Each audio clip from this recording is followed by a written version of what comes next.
कितनी दुख की बात है कि भारत नहीं है, क्या बात कर रहे हो, हिंदू थोड़ी है। भारत एक सनातन धर्म का एक देश, 7000 पुराना, उससे भी पुराना ये देश, जिसमें हर धर्म और हर संस्कृति, हर परंपरा को हम सम्मान करते हैं। आज सरकार को ये हमें सर्टिफिकेट देना पड़ेगा कि हम किस धर्म को हम विश्वास रखते हैं। क्या ये दूसरे धर्मों से इस प्रकार का सर्टिफिकेट मांगेंगे कि आपका 5 साल हुआ या नहीं हुआ? ये सिर्फ इसी बिल में क्यों? ये संविधान के विरोध में नहीं है, ये आर्टिकल 26 के विरोध में नहीं है। सरकार क्यों धर्म के इस मामले में दखलंदाजी कर रही है कि आप इस धर्म का आप विश्वास करते हो कि नहीं हो, उसका पहले मुझे सर्टिफिकेट दो। ये किस प्रकार का न्याय बना रहे हैं? ये किस प्रकार का कानून हम बना रहे हैं? आज ये एक विशेष समाज के जमीन पर इनकी नजर है, कल समाज के दूसरे अल्पसंख्यकों के जमीन पर इनकी नजर जाएगी।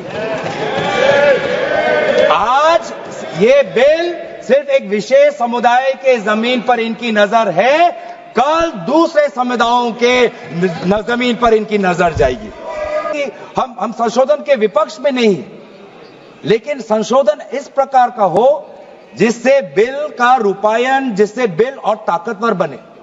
और इन्होंने ऐसे संशोधन लाए हैं जिससे बिल से इस देश में और यहां पे समस्या बढ़ेगी और मसले बढ़ेंगे और लिटिगेशन होगा। सर, इससे पहले आप जितने बार भी आप इतिहास में जाए, हर बार, क्योंकि ये वक्फ, ये जो प्रक्रिया है, जब से हमारे देश में इस्लाम आया तब से ये प्रक्रिया चल रही है। बहुत से ऐसे कब्रिस्तान हैं जहां पे कोई पेपर्स नहीं है, कागज नहीं है, लेकिन जजमेंट है, जजमेंट इनके पक्ष में है। और आज बार बार हमने कहा है कि लिमिटेशन एक्ट इसको बढ़ाया जाए, क्योंकि ये प्रैक्टिकल एक समस्या है। लेकिन आज ये नहीं चाहते। क्यों? क्योंकि ये चाहते हैं कि अलग अलग देश के अलग अलग कोने में यहां केस लगे, वहां केस लगे, यहां केस लगे। तो जो भी हमारे यहां पे एक भाईचारा का एक वातावरण है, उस भाईचारे के वातावरण को ये तोड़ना चाहते हैं। ये इनकी राजनीतिक उद्देश्य है।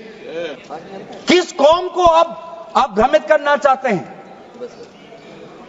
बार बार उस कौम को जिसने भारत की स्वतंत्रता की लड़ाई लड़ी है, उस कौम को जिसने 1857 में उन्होंने मंगल पांडे के साथ उन्होंने अपनी शहादत दी, आप उस कौम पर आप दाग लगाना चाहते हैं, जिसमें लगभग 2 लाख उलेमा शहीद हुए, आप उस कौम पर दाग लगाना चाहते हैं, जिन्होंने भारत छोड़ो आंदोलन में हमारा साथ दिया, आप उस कौम पर आप दाग लगाना चाहते हैं, जिन्होंने 6 अप्रैल 1930 में दांडी मार्च का सपोर्ट किया, आप उस कौम पर आप दाग लगाना चाहते हैं, जिन्होंने 1926 में ब्रिटिश के डिवाइड एंड रूल को खंडन किया, आप उस कौम पर आप दाग लगाना चाहते हैं, जिन्होंने मौलाना हुसैन अहमद मदानी ने 1924 में कंप्लीट इंडिपेंडेंस की मांग की।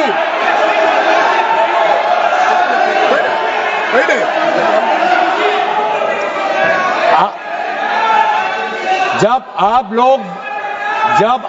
लोग भारत छोड़ो आंदोलन का समर्थन नहीं कर रहे थे, उस कौम ने भारत छोड़ो आंदोलन का समर्थन किया। जब आप लोग अंग्रेजों को मर्सी पिटीशन लिख रहे थे, वो माल्टा में 3 साल और इजिप्ट में उन्होंने शहादत दी। किस कौम पर दाग लगाना चाहते हो? जिन्होंने 1924 में जिन्ना के 2 नेशन की थियरी को पूरी तरीके से नकारा, आप उस कौम पर लगा रहे हो। सर, यही है इनका डिवाइड एंड रूल, यही है इनका डिवाइड एंड रूल। बहुत लोग पूछते हैं, सर हमारा राष्ट्रवाद क्या है? सर, हमारा राष्ट्रवाद, nationalism for us is being United in our shared love for our Bharat Mata and the mutual respect for her culture, language, dress, food and religion. It is the love for our national flag, the Tiringa, जिसकी सम्मान आपने नहीं की थी. It is the sacrifice of the Indian freedom movement, जिसमें आपने भाग नहीं लिया. It is our thirst for knowledge to seek excellence with limited resources, to be creative, to have the courage, to acknowledge the injustice of the past and have the wisdom to build new bridges. ये है हमारा राष्ट्रवाद और ये राष्ट्रवाद आज हमारे संविधान में उल्लेखित है। तो सर बार बार ये सरकार कहती है ये माइनॉरिटीज के पक्ष में है, लेकिन जब अमेरिका से माइनॉरिटी कमीशन का रिपोर्ट आता है कि माइनॉरिटीज के साथ नाइंसाफी होती है तो इनको दुख होता है।